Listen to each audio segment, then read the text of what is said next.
Jewish tradition views the Torah as night vision goggles. The world can be a very dark and confusing place, filled with conflicting worldviews and values, but Hebrew scriptural tradition is our guiding force which illuminates our path through life. What is good and what is not, what is important and what is not, and what should be embraced and what should be rejected can only be reliably determined by the night vision goggles of the Torah. God brought the Hebrews out of Egypt and gave them the Torah at Mount Sinai, and when they accepted this Torah, at that moment they became the Jewish people. It was then that the Jewish nation was born, and that is why Judaism, Jewish law, and Jewish values are defined only by the Torah. Now, this doesn't mean that a Jew who isn't fully observant of the Torah is no longer Jewish, not by any stretch. The truth is that we try, and none of us is really fully observant in every detail all the time. A Jew is a Jew forever, no matter what he does and what he believes. A Jew who eats bacon for breakfast and ham for dinner, or who believes in the God of the Hindus, even though these violate Torah values, remains a Jew. But he's living a life that's outside the scope of the Jewish faith. A belief or practice doesn't become Jewish simply because Jewish people embrace it. No matter how many Jews might have Christmas trees, doesn't make Christmas a Jewish holiday. What the Torah permits can be called a part of the Jewish faith. What the Torah prohibits is outside the scope of the Jewish faith. Jewish beliefs, values, and overall worldview are inextricably bound to the Torah. If a new ideology comes about with aspects that seem to be in sync with the Torah, those aspects can be embraced. We have to be very careful, though. Torah has its own set value system irrespective of outside ideologies. We have to be sure that we're not trying to purposely or inadvertently make the Torah sort of fit or conform to these other ideas. We instead look to the Torah to ensure that our good intentions don't accidentally lead us off the path. So let's talk about Tikun Olam. Tikun Olam, literally repairing or rectifying the world, refers to activities that improve the world, bringing it closer to its harmony with God's plan. Well, that sounds pretty good. But what does that mean? Tikun Olam was never a central pillar of the Jewish faith as it's made out to be today. It's not a centuries-old tradition. It's not a call to action. It's not a commandment. The Torah view is that if all of us follow God's specific directions, the world will automatically move in the right direction. The term Tikun Olam is used in the Mishnah by early Jewish sages as a principle in Jewish law to close legal loopholes, a pragmatic attempt to manage certain limited areas in Jewish society. The traditional meaning is really brought out in the Aleinu prayer, which is sung at the conclusion of the prayer service in synagogues around the world.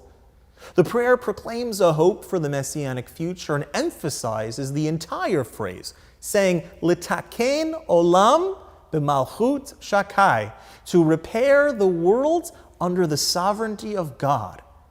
The idea is that we seek that the world reaches its pinnacle as a place where God's presence is openly revealed and experienced. The achievement of this global refinement comes about through the fulfillment of the commandments, because engaging with the world in the way prescribed by the Torah makes the world into a physical expression of God's will. In the second half of the 20th century, the term morphed into a much vaguer platitude for repairing the world, essentially becoming a Jewish-sounding buzzword for social justice activism. Much like the term social justice, Tikun Olam becomes an equally nebulous term that's used by those championing it to mean whatever they want it to mean. The term is often used to give a Jewish-sounding flavor to political values, even to those political values which clash with true Torah values. What this does is it rebrands certain political values as Jewish values, and that's an incorrect approach. Torah has values which predate and are indifferent to social trends and political worldviews. Torah is a body of teachings to be learned from, not a way to confirm and justify other value systems. There's a story told of a prince who was walking through a forest. He noticed that almost every tree had a target painted on it. And what is more is that in each target was an arrow directly through the bullseye of each tree. He was very impressed by this mysterious archer who so skillfully hit the target each time and resolved to find him and invite him back to the royal palace. When he came to a clearing in the forest, he saw the archer and ran over to him and asked how he managed to hit the bullseye each time.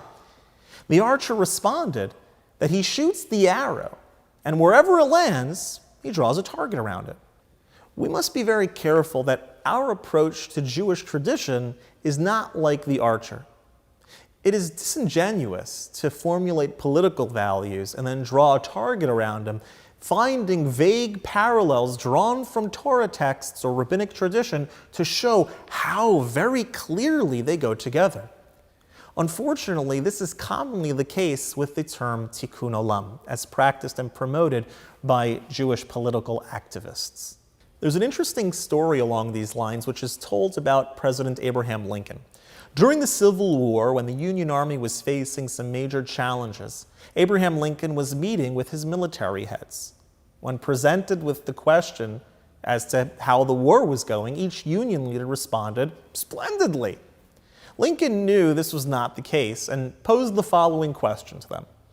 If you call a tail a leg, how many legs does a dog have? Each leader responded, well, if you call a tail a leg, 5. Lincoln smiled and corrected them. He said, no, the dog has 4 legs. Calling a tail a leg doesn't make it so. Calling a political value which inherently runs contrary to Torah, calling that Judaism or Tikun Olam simply doesn't make it so. People can believe whatever they want to believe and behave however they choose, but let's not call that Judaism or Jewish values. Modern Tikun Olam and the classical idea of Tikun Olam are homonyms. They're spelled and pronounced the same, but they have 2 very different meanings and origins. Not only different, but oftentimes polar opposites. Branding political values as Jewish values is like placing a yarmulke on the head of a Buddha statue. It doesn't suddenly become Jewish because it's now dressed as such. Jews should ask themselves if there's anything in Judaism that challenges their political beliefs. If the answer is no, then your real religion may be your political affiliation and not Judaism. We can do so much better. We have an amazing mission to uplift the world to a place where godliness shines through the performance of the instructions and values set forth in the Torah. Each one of us has an individual role to play in that and was granted unique tools to help make that reality manifest itself. We don't need to project our own ideas or political values to determine what the world needs. We have the Creator Himself who gave us the specific instructions to fulfill.